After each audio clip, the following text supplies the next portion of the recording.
तव कथामृतं तत्त्वजीवनं कविभिरीडितं कल्मषापहं श्रवणमङ्गलं श्रीमदाततं भुवि गृह्णन्ति ये भूरिदा जनाः।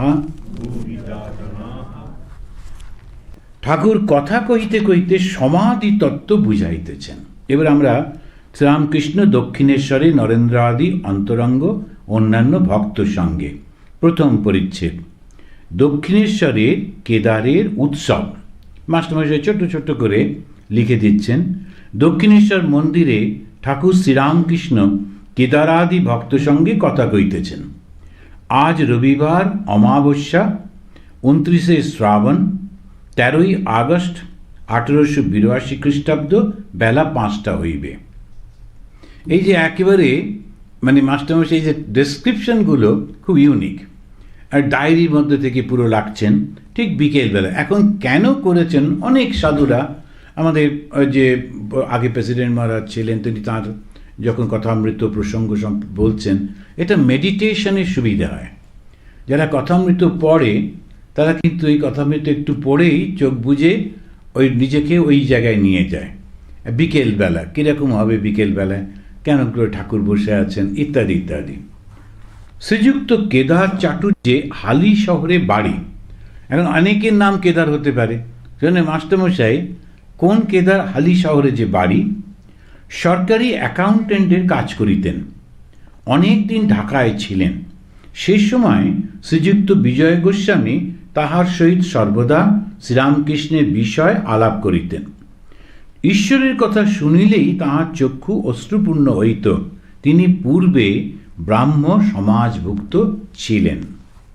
কিরম তার সম্পর্কে পুরোটা বলে দিচ্ছেন। তা মনটা এত সুন্দর, এত ভালো যে যখনই তিনি ঠাকুরের ঈশ্বরের কথা শুনতেন তার চোখে জল আসত। ঠাকুরের একটা কথা আমরা হয়তো পড়েছি এবং আবার পড়ব।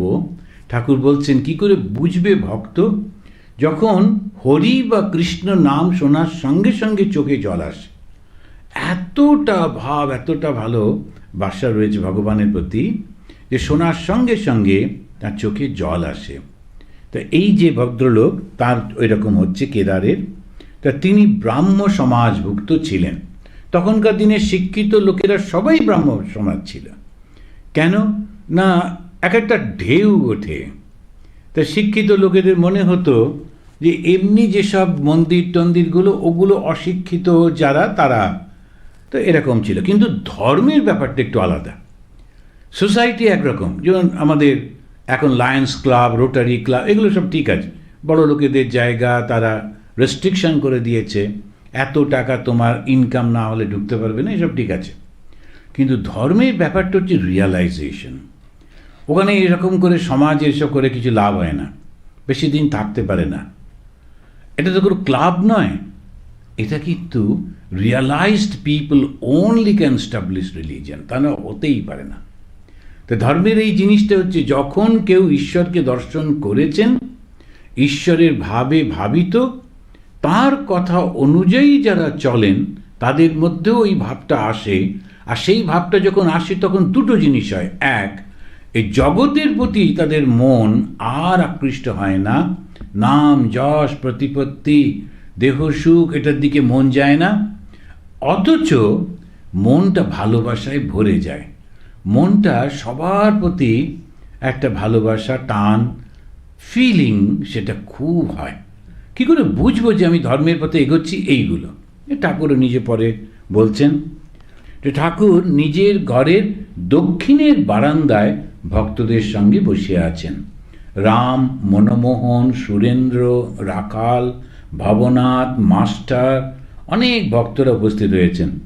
কেদার আজ উৎসব করিয়াছেন। এই যে আজ আমাদের যেমন হয়, যেমন ঠাকুরের কোনো উৎসবে আমাদের কোনো ভক্ত সে ম্যাক্সিমাম কন্ট্রিবিউট করে, মায়ের উৎসবে ম্যাক্সিমাম, অন্যরাও দেয়।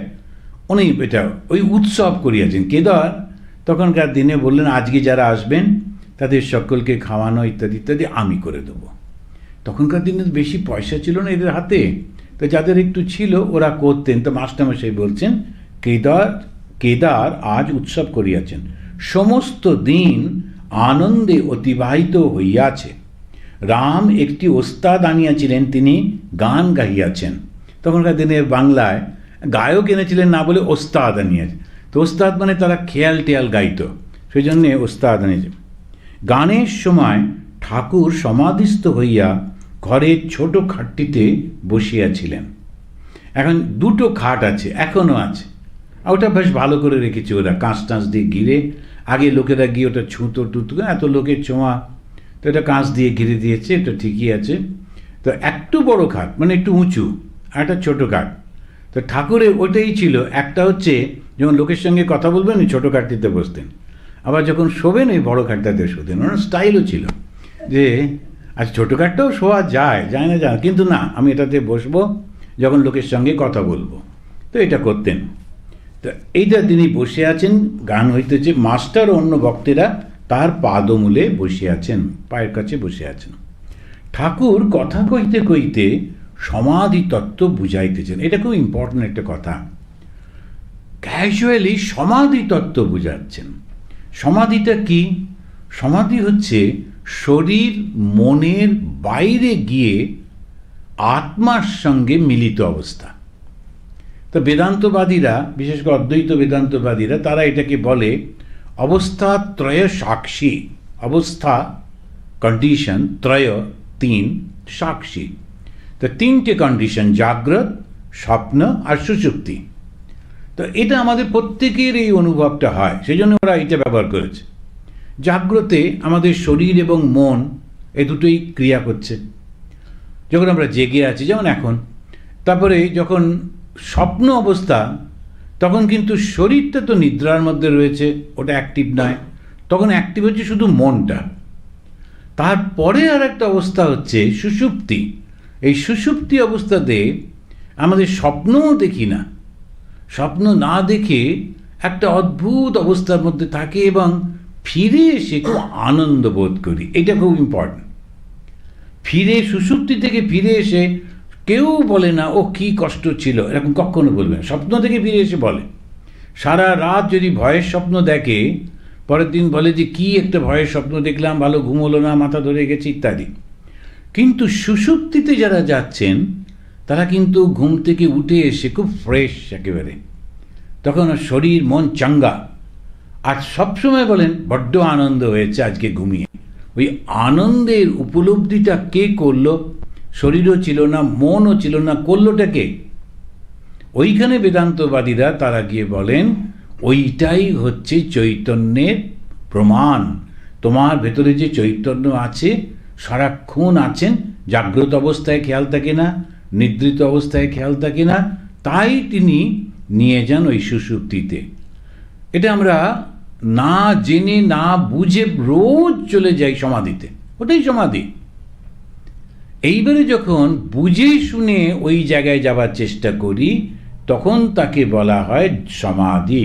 তো আমরা কি করি? প্রথমে সোজা হয়ে বসে শরীরটাকে ভোলবার চেষ্টা করি। যখন শরীরটাকে ভোলবার চেষ্টা করি কি করে? তখন যেন দীক্ষা দেন গুরুদেব, তারা বলে দেন তুমি দেখবে তোমার ইষ্ট দেবতা তোমার হৃদয়ের মধ্যে, তুমি যেদিকে মুখ করে বসে আছো ওই দিকে মুখ করে বসে আছো। এখন আপনি আপনার শরীর থেকে বেরিয়ে এসে তবে তো হৃদয়ের মধ্যে দেখবেন। আমাদের ট্রেনিং সেন্টারে একজন রোজ ঘাটটায় এরকম করে হেলিয়ে দিয়ে ধ্যান করতো। কী করছো? হৃদয় দেখবার চেষ্টা করছো। তো ওইটা ওই রকমভাবে তো দেখলে হবে না। এখন হচ্ছে বাইরে চলে আসতে হবে। বাইরে, হৃদয়ের বাইরে আসা মানে শরীরটা ভুলে যাওয়া। কিন্তু আমি যেই শরীরটা ভুলে যাচ্ছি মানে পারিপার্শ্বিক সব কিছু ভুলে যাচ্ছি। তো কোথায় বসে আছি, কোথায় ধ্যান করছি, কিচ্ছু মনে থাকছে না। ঠাকুরের যে বর্ণনা আছেন অন্যান্য জায়গায় পাবো হয়তো, তিনি বলছেন আমার হাঁটুতে তালা পড়ে যেত, হাতে তালা পড়ে যেত, একদম একটা পাথরের মতো বসে থাকতাম, শরীর কোনো বোধ থাকতো না। তখন কি বোধ ধরা হয়েছে? মন। কে চিন্তা করছে? আমি চিন্তা করছি। কোথায় চিন্তা করছি? আমার হৃদয়ের মধ্যে আমি ইষ্ট দেবতাকে দেখছি বা ইষ্ট দেবীকে দেখছি। আমি বোধটা রয়েছে, মনটা রয়েছে। এর পরে আর একটা অবস্থা আসে, যখন যে মেডিটেশন করছে, ধ্যান করছে, আর যার ধ্যান করছে ওরা এক হয়ে যায়, তখন এই ভাগবত ভক্ত ভগবান, তখন এই তিনটেই এক হয়ে গেল, আমি বোধটা আর থাকে না। তখন সে দেখে শুধুমাত্র সে তার পরম সেই তার ইষ্ট দেবতা জল জল করছেন সর্বত্র। ও নিজেকে খুঁজে পায় না, তখন তার শরীর থাকে না, মন থাকে না, ও কোথায় চলে গেল? ওই সেই জায়গা যেখানে তাকে বলা হয়, তখন এই ওটা সমাধি। তা একটা সবিকল্প, একটা নির্বিকল্প সমাধি আছে। সবিকল্প মানে কি? কোনো একজন দেবতাকে, কোনো একটা অবজেক্টকে রেখে, সবিকল্প, তো কোনো একটা অবজেক্টকে দেখতে দেখতে দেখতে দেখতে ওরকমভাবে চলে গেল। আর একটা হচ্ছে সে শুধুমাত্র চৈতন্যের মধ্যে পৌঁছালো। এটা খুবই কঠিন, তবু ওটা একটা আছে। তো ঠাকুর বোঝাচ্ছেন সচ্চিদানন্দ লাভ হলে তখন সমাধি হয়। দেখুন কথাটা মনে হচ্ছে কত সোজা। সচ্চিদানন্দ লাভ হলে তখন সমাধি হয়। এবারে বেলুর মঠে বক্তৃতা করতে বলেছিলেন ঠাকুরের জন্মতিথিতে। তো আমি বলছিলাম যে আমরা সবাই এখানে এসেছি কী করতে? ঠাকুরের কৃপা লাভ করতে। আর কৃপাটা কি করে পড়া যায়? ঠাকুর নিজেই বলে দিচ্ছেন, তোদের বেশি কিছু করতে হবে না। আমি কে, তোরা কারা, আমার সঙ্গে তোদের সম্পর্কটা কি, এই তিনটে জানলেই হবে। আর এবারে আমি কে, ঠাকুর কে, তখন ওই আস্তে আস্তে আস্তে আস্তে আমরা ব্যাখ্যা করছিলাম। তা এইরকমভাবে খুবই ঠাকুর নিজেই বলছেন, পরে দেখা যাচ্ছেন ঠাকুর কিন্তু পরব্রহ্ম। তো এইখানে বলছেন সচ্চিদ আনন্দ, ওই পরব্রহ্ম, পরমাত্মা, সচ্চিদানন্দ, এই সমস্ত শব্দগুলো ব্যবহার করা হয় ওইটা বোঝাবার জন্য যিনি সর্বব্যাপী। কেন আমরা কোনো একটা নাম আর রূপ না হলে কল্পনা করতে পারি না, না? সেই জন্য একটা নাম দেওয়া হলো সচ্চিদ আনন্দ। সৎ মানে কি? যিনি চিরকাল আছেন, এক্সিস্টেন্স। চিত মানে জ্ঞান, আনন্দ মানে জয়, ব্লিস। তো এই যে তিনটে জিনিসে তখন বলছেন সচ্চিদানন্দ লাভ হলে সমাধি হয়। তোমার দেহ ভুলে গেলে, মন ভুলে গেলে, তখন ওই আনন্দের মধ্যে চলে গেল। আর ঈশ্বর লাভ হলে কি হয়, ভালো ধ্যান হলে কি হয়, ভগবান লাভ হলে কি হয়, এখন যদি জিজ্ঞেস করা যায় তার উত্তরটা হচ্ছে আনন্দ লাভ হয়। সেই জন্য দেখবেন দর্শনামী সম্প্রদায়ের সন্ন্যাসীদের সবসময় আনন্দটা থাকে। এর শঙ্করাচার্য করেছেন যে প্রথমে একটা নাম থাকে, তারপরে আনন্দ। আনন্দটাই হচ্ছে আসল উদ্দেশ্য। আর এই আনন্দ সারা জীবন আমরা যা করি আনন্দের জন্যই তো করি। তা আনন্দটা যদি না হয় তাহলে কি লাভ? যেমন একজন লোক এই যে আজকে যে মিষ্টিটা বানিয়েছিল না, কি না যেন, মালপোয়া। মালপোয়াটা অনেকে বাঙালিরা খুব ভালো খায়, পছন্দ করে। এবার খাবার আগে যদি সে ক্যালোরি ম্যালোরি গোনাগুনি শুরু করে, তো সে তখন আচ্ছা খেয়ে নাও, তারপরে না একটু বেশি করে ওষুধ খেলে। যখন খাচ্ছেই বছরে একটা দিন একটা মালপোয়া, জাগে যা হবে হবে, তো না আরেকবার একটু বেশি করে গিয়ে ওয়াকিং করতে হবে, এসব করতে হবে। কিন্তু তো আনন্দটাই যদি না হলো তাহলে ওইটা খেয়ে লাভ কি? মালপোয়া তো শুধু তো মালপোয়া খেতে হলে আনন্দের সঙ্গে খেতে হবে। যেটাই আমরা করি আনন্দের জন্যই তো করি। তো সেইটাই ঠাকুর বলছেন সৎ চিত আনন্দ যখন লাভ হয় তখনই কিন্তু বুঝতে হবে যে সমাধি। তখন কর্মত্যাগ হয়ে যায়। কর্ম মানে কি? আমি মেডিটেট করছি, আমি ধ্যান করছি, ওটাও তো কর্ম। আর মাঝে মাঝে মনটা এদিকে চলে যাচ্ছে, ওদিকে চলে যাচ্ছি, মনটাকে উঠিয়ে আনছি, সে একটা কুস্তি চলছে। এইরকম যখন চলছে মনের সঙ্গে সারাক্ষণ, ছোট্ট চঞ্চল বাচ্চাকে যখন মারা দেখাশুনো করে তখন ওদেরই এরকম অবস্থা হয়, একবার এদিকে যাচ্ছে তো একবার ওদিকে যাচ্ছে। মনটা ঠিক তাই, ওরকম ধীরে ধীরে ধীরে ধীরে তাকে যখন আনছি তখন যখন শান্ত হয়ে গেল তখন কর্মত্যাগ হয়ে গেল, আর কোনো কর্ম লাগে না। স্বামীজির একটা সুন্দর কবিতা আছে, লাস্টে গিয়ে বলছেন বোঝে প্রাণ বোঝে যার, বোঝে প্রাণ বোঝে যার, ওই আলটিমেট অবস্থায় তখন লাস্ট অবস্থা আমি আমি আমি এই ভাবটা থাকে, ওটাও চলে যায়, তখন এই সমাধি সম্পর্কে বলছেন। আমি ওস্তাদের নাম করছি, এমন সময় ওস্তাদ এসে উপস্থিত, তখন আর তার নাম করার কি প্রয়োজন? আমি ভগবানকে চিন্তা করছি, এবার তিনি সবটা জুড়ে রয়েছেন, আর তার নাম করতে হয় না, তখন তাকে দেখেই আনন্দ হচ্ছে। মৌমাছি ভন ভন করে কতক্ষণ? যতক্ষণ না ফুলে বসে। একটা সুন্দর সুন্দর উদাহরণ দিচ্ছেন।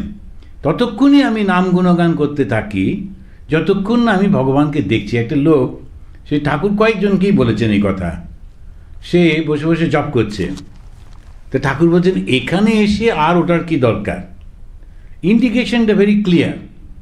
তুমি যে ভগবানের কাছে আসতে চাইছো, সে ভগবান তোমার সামনে বসে আছেন। ঠিক একই কথা তিনি বলেছিলেন লাট্টু রাম, সে লাটু মহারাজ, পড়াশুনো জানতেন না, গ্রামের ছেলে। তিনি একজন রামচন্দ্র বাবুর বাড়িতে কাজ করতেন। তারপরে ঠাকুরের কাছে এসে থাকতে শুরু করলেন, রামবাবুই পাঠিয়ে দিলেন, আচ্ছা থাক। বেশ কম বয়স, আমরা যেমন বলি চাকর ছিলেন। তিনি ধ্যান করছেন বসে বসে। ঠাকুর একদিন যেতে যেতে দেখলেন রাম ধ্যান করছে। তখন ঠাকুর বললেন, ওরে রাম, তুই যা ধ্যান করছিস সে নহবতে বসে ময়দা মাখছে, যা গিয়ে সাহায্য কর। এক কথায় বহু লোক বুঝতে পারে না, কিন্তু ওই ছোট্ট বাচ্চা, বিহারের ছেলে, পড়াশুনো জানে না, এমন সংস্কার ছিল ঠাকুরের কথায় সঙ্গে সঙ্গে যার ধ্যান করছিস। কার ধ্যান করছিলেন? মা কালীর, ইষ্টদেবী মা কালী। বলছেন সে নহবতে বসে ময়দা মাখছে, যা সাহায্য কর। সারা জীবন মায়ের সাহায্য করেছেন, আর একটু এদিক ওদিক হয়নি, ঠিক বুঝে গেছেন। তা এই যে ভাবটা নেওয়া, লোকেরা মনে করবে না আমি ধ্যান করব, জপ করব। যদি ভগবানকেই সামনে দেখতে পাচ্ছি, ধ্যান জপ করতে যাব কেন? তো সেইটাই উনি বারবার এখানে বুঝিয়ে দিচ্ছেন। সাধকের পক্ষে কর্মত্যাগ করলে হবে না। সাধক মানে যে চেষ্টা করছে, তাকে ওটা কন্টিনিউ করে যেতে হবে। পূজা, জপ, ধ্যান, সন্ধ্যা, কবচাদি, তীর্থ সব করতে হয়। কারণ মনটাকে, এই যে আপনি লক্ষ্য করে দেখবেন হিন্দুদের 12 মাসে 13 পার্বণ বলে একটা কথা আরও বলে, 13 পার্বণ অ্যাকচুয়ালি। তো এই যে 13 পার্বণ কেন? প্রতি মাসে একটা না একটা কিছু না কিছু লেগেই আছে। অর্থাৎ ঈশ্বরকে ভুলে যেও না, কিছু না কিছু ভাবে একইভাবে একঘেয়ে একই জায়গায় যাওয়া ওরকম না, নানান রকম সব চলছে। কখনো দোল খেলা হচ্ছে, আর দোলেতে নানান গল্প, কৃষ্ণের রাধার গল্প হচ্ছে, কীর্তন হচ্ছে, সবার সঙ্গে মেলামেশা হচ্ছে, মনটা বড় হচ্ছে, শত্রু মিত্র সকল রকম নেই, সব মিলিয়ে একটা হয়ে গেল। আবার কোনো আর একটা, তারপরে আর একটা, এরকম নানান রকমভাবে মনটাকে ঈশ্বরে রেখে দিচ্ছেন। লাভের পর যদি কেউ বিচার করে, যেমন মৌমাছি মধুপান করতে করতে আদাত গুনগুন করে, ঈশ্বর লাভ হয়ে যাবার পরেও কেউ কেউ ঈশ্বরের কথা বলে, ধ্যান জপ করে, ঈশ্বর লাভ হয়ে যাবার পরেও করে, ভালো লাগে বলে করে। ওস্তাদটি বেশ গান গাহিয়াছিলেন। ঠাকুর প্রসন্ন হইয়াছেন, তাঁকে বলিতেছেন, যে মানুষে একটা বড় গুণ আছে, যেমন সঙ্গীত বিদ্যা, তাতে ঈশ্বরের শক্তি আছে বিশেষ রূপে। এটা কিন্তু আমাদের এই যদি মাথায় থাকে তাহলে কখনো ঈর্ষা হয় না। যে কোনোভাবে বড় হয়েছে, আবার আর এক জায়গায় বলেছেন, যাকে 10 জনে মানে গণে তার মধ্যে ঈশ্বরের শক্তি প্রকাশ অবশ্যই পেয়েছে। তা না হলে কখনো হয় না। কিন্তু হয় কি, যার মধ্যে ওই শক্তির প্রকাশ হয় ও বেচারি সেটা বুঝতে পারে না। আমি বেচারি শব্দটা ব্যবহার করছি, তার কারণ আনফর্চুনেট, ওটা বুঝতে পারে না, ভাবে আমার জন্য হচ্ছে, আমার জন্য হচ্ছে। কেউ কেউ নেতা, তারা এসে দাঁড়ায়, কথা বলে, মানুষ মুক্ত হয়ে যায়। যেমন আমাদের নেতাজি সুভাষচন্দ্র বোস, উনি বললেন না আমি তোমাদের চাকরি দেবো, তোমাদের ব্যাংকে টাকা দেবো, সব কিচ্ছু বললেন না। উনি বলেন তোমরা আমাকে রক্ত দাও, আমি তোমার দেশকে স্বাধীনতা দেব। হাজারে হাজারে লোক ওর সঙ্গে এসে গেল। আমি গিয়ে দাঁড়িয়ে বললে হবে? আপনি গিয়ে দাঁড়িয়ে বললে হবে? কটা লোক আসবে? কিচ্ছু নয়। সেই জন্য শক্তি না হলে কিছু করা যায় না। কিন্তু যখনই শক্তিটা আসে, যখনই লোকেরা আপনাকে ফলো করতে শুরু করলো, হয়তো বিরাট বড় সিনেমা আর্টিস্ট কিংবা গানের জগতের লোক কিংবা মিউজিকে, এই নানা রকম, এবার ওর অহংকার হয়ে যায়। যেই অহংকার হয়ে যায়, কারোর সঙ্গে কথা বলবো না, দেখা করবো না, কোনো কিছু নেই, সবসময় আলাদা আলাদা, এই আস্তে আস্তে আস্তে আস্তে একবার উপরে ওঠে, ওটা আবার নামে। তো সেই ইকোনমিক্সের গ্রাফগুলো যেমন হয়, বেশ উপরে উঠলো আবার নেমে গেল। ওই যে উপরে যখন ওঠার পর যদি ওর মনের মধ্যে শুদ্ধ প্রার্থনা থাকতো, প্রভু তোমার কৃপায় আমার এটা হয়েছে, তখন কিন্তু আরো উপরে উঠে যেত এবং ঈশ্বরের সঙ্গে মিলিত হয়ে যেত। যেমন রামপ্রসাদ, যেমন কমলাকান্ত। তো এই যে এটাই হচ্ছে। এইবার আমরা এটা বলে শেষ করি। তখন সেই ওস্তাদ, যে গানের যে ভদ্রলোক, তা তিনি বলছেন, মশায় কি উপায়ে তাকে পাওয়া যায়? রামকৃষ্ণ মিশনে আপনারা দেখবেন কখনো সাধুদেরকে স্বামীজি বলে কিংবা মহারাজ বলে, কিন্তু বাংলাতে স্বামীজি বা মহারাজ শব্দ দুটো ব্যবহার হতো না, মশাই বলতো, মহাশয়, মহা আশয়, যার হৃদয়টা খুব বড়, মহাশয়। তো সবাইকেই যেমন রেসপেক্ট হচ্ছে মহাশয়। পরবর্তীকালে স্বামীজির শিষ্যরা একদল এলো দক্ষিণ থেকে, একদল এলো উত্তর থেকে। এখন ইউপি টিউপির লোকেরা রেসপেক্ট দেখাতে গিয়ে মহারাজ বলে, আর দক্ষিণের লোকেরা রেসপেক্ট দেখাতে স্বামীজি বলে। তো এই দুটো এবারে রামকৃষ্ণ মিশনে, কারণ দুপক্ষেই এসে গেল, সেই জন্য এই স্বামীজি আর মহারাজ এরকম দুটোই চলে, এ দুজনেই বলে। তো এখানে উনি কিন্তু বলছেন, মহাশয় কি উপায়ে তাকে পাওয়া যায়? এই প্রশ্নটা অনেকেই ঠাকুরকে করছেন, ঠাকুর অনেককেই উত্তর দিচ্ছেন। এইখানে বলছেন ওকে, পার্টিকুলারলি ওকে বলছেন ভক্তি সার। এখন ভক্তির নানা রকম অবস্থা থাকে, তাই সেটাগুলো পরে পরে আমরা পড়ব। ভক্তি সার। ঈশ্বর তো সর্বভূতে আছেন, তবে ভক্ত কাকে বলি? যার মন সর্বদা ঈশ্বরেতে আছে, আর অহংকার অভিমান থাকলে হয় না। তাহলে কি হলো? ঈশ্বরে যদি মন যায়, তাহলে ঈশ্বর কে? যার মধ্যে অহংকার নেই। ঈশ্বরের কখনো অহংকার থাকে না। আর সেই ঈশ্বরকে যদি আমি পাই, তাহলে আমার ঈশ্বরের একটা গুণ ভেতরে আসবে। সেটা কি? কোনো অহংকার থাকে না।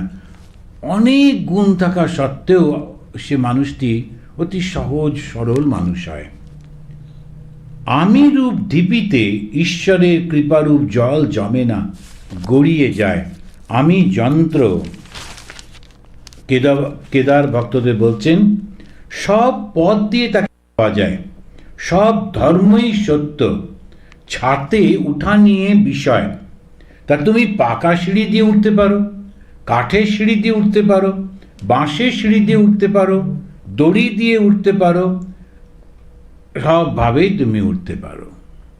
সব পথ দিয়ে তাকে পাওয়া যায়, কিন্তু একটাই মাত্র ব্যাপার, সেটা হচ্ছে তুমি অন্য পথের নিন্দা মন্দ করো না। এইটুকু। তুমি তোমার পথে চলো, আর অন্য পথে যারা চলেছে তাদের নিন্দা করো না, হিংসা করো না, এইটুকু। যদি বলো ওদের ধর্মে অনেক ভুল কুসংস্কার আছে, আমি বলি তা থাকলেই বা, সকল ধর্মেই ভুল আছে। লক্ষ্য করছেন কিরকম? সকল ধর্মেই ভুল আছে। সবাই মনে করে আমার ঘড়ি ঠিক যাচ্ছে। ব্যাকুলতা থাকলেই হলো, তার উপর ভালোবাসা টান থাকলেই হলো। তিনি যে অন্তর্যামী, অন্তরের টান ব্যাকুলতা দেখতে পান। ঠাকুর একবার কলকাতার বউবাজারের ওইখান দিয়ে যাচ্ছিলেন, তখনকার দিনে ওই ঘোড়ার গাড়ি, তো দু রকমের গাড়ি ছিল, ছ্যাকরা গাড়ি আর একটা ফিটন গাড়ি। ফিটনের যারা একটু বড় লোক, ওরা যেত এই ঘোড়ার গাড়ি। আবার ছ্যাকরা গাড়িগুলো, এবারে আপনারা যদি যান ওই গভর্নর্স হাউসে, মনে হয় ঢুকতে দেয়, তখনকার দিনে বড়লার যে গাড়ি করে যেতেন, এই ছোট্ট একটু গাড়ি, এখন দেখলে মনে হবে যে এটা কী একটা, তখনকার দিনে বড় লাট তিনি যেতেন, একটুখানি কী করে উঠতো কী করে বসতো কে জানে, একটা ঘোড়ায় টানতো, কিন্তু কি বিরাট একটা, ও ভাবছি আমি একটা বিরাট ব্যাপার, লোকেরাও মনে করছে, বেশিরভাগ লোক খালি পায়ে হেঁটে বেড়াতো, তখন ওইটা একটা বিরাট ব্যাপার ছিল। এখানেতে ঠাকুর বলছেন যে আমার ঘড়িটাই ঠিক চলছে, এটা ভুল। আমাদের প্রত্যেকেই মনে করি আমার ধর্মটাই সবসময় ঠিক, ভুল। ওইটুকুই শুধু লোককে শেখানো, আর কোনো কিচ্ছু শেখাতে হবে না। আমরা বলবো না যে খ্রিস্টান তুমি হিন্দু হয়ে যাও, হিন্দু তুমি মুসলমান হয়ে যাও, মুসলমান তুমি বুদ্ধিস্ট, নাথিং নাথিং নাথিং। যে কালচারের মধ্যে জন্মেছ, বড় হয়েছ, ওই কালচারটাকেই ভালোবাসো, ঠিক আছে, শুধুমাত্র বলো না যে ওইটা খারাপ, ওদের পথটা খারাপ, এরকম কিছু না। তো ঠাকুর যাচ্ছিলেন ওই গাড়ি করে, চাকরা গাড়িতে, সেখানে উনি হঠাৎ দেখছেন একটি মুসলমান, সে ওদের যেমন 5 বেলা নামাজ পড়তে হয়, ভেরি অ্যাপ্রিসিয়েটিং। তো উনি ওই একটা গামছা পেতে কলকাতার ফুটপাতেতে, সেই টাইম হয়ে গেছে, নামাজ করছেন। আর যখন নামাজ পড়ছেন, এত ভেতর থেকে আন্তরিকভাবে, সাধারণ মানুষ রাস্তায় নামাজ পড়ছে মানে বুঝতেই পারছি, ঠাকুর গাড়ি থামিয়ে নেমে ছুটে গিয়ে ওকে জড়িয়ে ধরলেন। কেন? কাকে ডাকছে? ভগবানকে। শ্রীরামকৃষ্ণকে? স্বয়ং ভগবান। বেশ, ভগবান গিয়ে ওকে জড়িয়ে ধরছেন, অর্থাৎ ওর প্রেয়ার, যেমন আমরা বলি, ওয়াজ আনসার্ড। ঠিক ঠিক ব্যাকুল হয়ে ও ডাকছে আল্লাহকে। এবারে কৃপা কে করলেন? হিন্দু দেবতা শ্রীরামকৃষ্ণ। এইটাই হচ্ছে, এটা যদি আমরা বুঝতে পারি তাহলেই হবে। এবারে খুব সুন্দর উদাহরণ দিচ্ছেন, বলছেন যে মনে করো এক বাপের অনেকগুলি ছেলে, বড় ছেলেরা কেউ বাবা কেউ পাপা স্পষ্ট করে ডাকে। অতি শিশু যে ছোট্ট, সে কেবল বা বা পা বলতে পারে। যারা বা কি পা পর্যন্ত বলতে পারে, বাবা কি তাদের উপর রাগ করবেন? বাবা জানেন যে ওরা আমাকেই ডাকছে, তবে ভালো করে উচ্চারণ করতে পারে না। বাবার কাছে সব ছেলেই সমান। আবার ভক্তরা তাকেই ডাকছে নানা নামে। এক ব্যক্তি ডাকছে এক পুকুরে 4টি ঘাট, সে বিখ্যাত গল্প। হিন্দুরা জল খাচ্ছে এক ঘাটে, বলছে জল। মুসলমানরা আর এক ঘাটে জল খাচ্ছে, বলছে পানি। ইংরেজরা আর এক ঘাটে জল খাচ্ছে, বলছে ওয়াটার। আবার অন্য লোকেরা এক ঘাটে বলছে অ্যাকোয়া। এক ঈশ্বর, তার নানা নাম। এটাই একই সেই ঈশ্বর, বিভিন্ন নামে আমরা তাকে ডাকছি। আজকে এই পর্যন্ত। আসুন ঠাকুরকে প্রণাম করে শেষ করি। নিরঞ্জনম নিত্যম অনন্তরূপম ভক্তানুকম্পা ধৃতবিগ্রহম বৈ ঈশাবতারম পরমেশমিড্যম তম রামকৃষ্ণম শিরসা নমামঃ। ওম শান্তি শান্তি শান্তি। হরি ওম তৎসৎ। শ্রীরামকৃষ্ণার্পণমস্তু। Thanks for watching. Don't forget to like, share and subscribe.